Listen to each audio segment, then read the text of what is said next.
At most church services, speech occupies a large portion of the time. Because of this, you should know how to make it sound great and know how to quickly and effectively eliminate distractions. Part of doing this is sound checking the mic before your communicator ever arrives.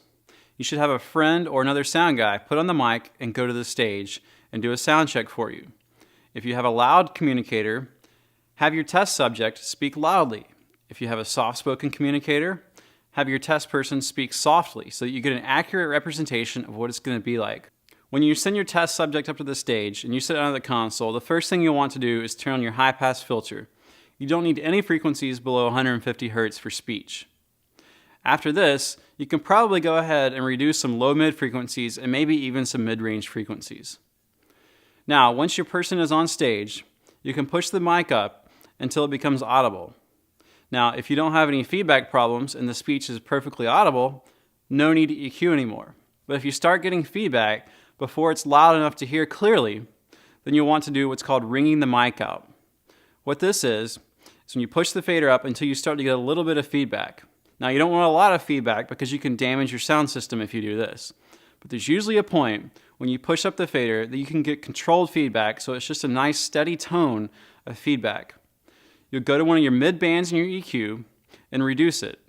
Then you'll go to your frequency control for that band and sweep around until you find the frequency that's feeding back. Now, you may notice as you're sweeping that one frequency gets rid of some of the feedback, but if you keep sweeping, you'll find another frequency that gets rid of all the feedback.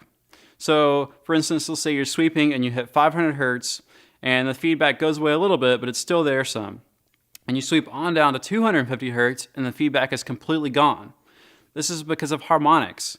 250 Hertz and 500 Hertz are harmonics. 500 is twice 250. A lot of times, if you get rid of one of the frequencies, all the harmonics of that will go away as well. So, now that you've gotten rid of that main frequency that's feeding back, you can keep pushing the fader up. Now, if you get to a good volume where you can clearly hear the speech, then hey, you're great. If it starts feeding back at another frequency, grab another band on your EQ, reduce it, and sweep around until you find it. Now, a lot of times you'll notice that you end up taking out harmonics. So you might be taking out 125, 250, and 500, or 250, 500, and 1K. So that's always a good starting place if you need to take out more than one frequency.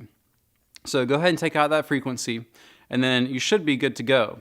Now, speech doesn't need to be excruciatingly loud. There's really no point in this. You just want it to be clearly audible to everyone in the room. You don't want to have to strain to hear the sound, but you also don't want people wincing when the communicator is speaking because it's so painfully loud. Now that you've eliminated your feedback, you should have a smooth sound check when your communicator actually arrives. Having the mic sound checked before your communicator ever arrives can go a long way. If your communicator shows up and he puts on his mic and goes to sound check and it already sounds great the minute you turn the mic on, he's going to feel really good about you and your ability to make sure that it sounds good and that he's not going to have feedback.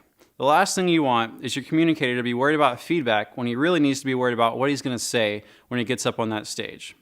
Once you're in the middle of your service, if you start to get a little feedback, the first thing you should do is pull the overall volume back a little bit. You don't want to start sweeping around with your EQ in the middle of a service because this can be much more distracting than a little bit of feedback. And it's also a lot less distracting if you just turn the volume down a little bit rather than have it feeding back the entire time. Now, once you pulled it back a little bit, you might try reducing some of the frequencies more that you've already reduced previously. So do this a little bit, and then very, very slowly and subtly push the fader back up. If you hear any feedback at all, back it down. Now, if it's audible and everyone in the room can understand what the pastor's saying, don't worry about it. There's no need for the speech to be excruciatingly loud. There's no point in that. So make sure it's comfortable and audible and not feeding back.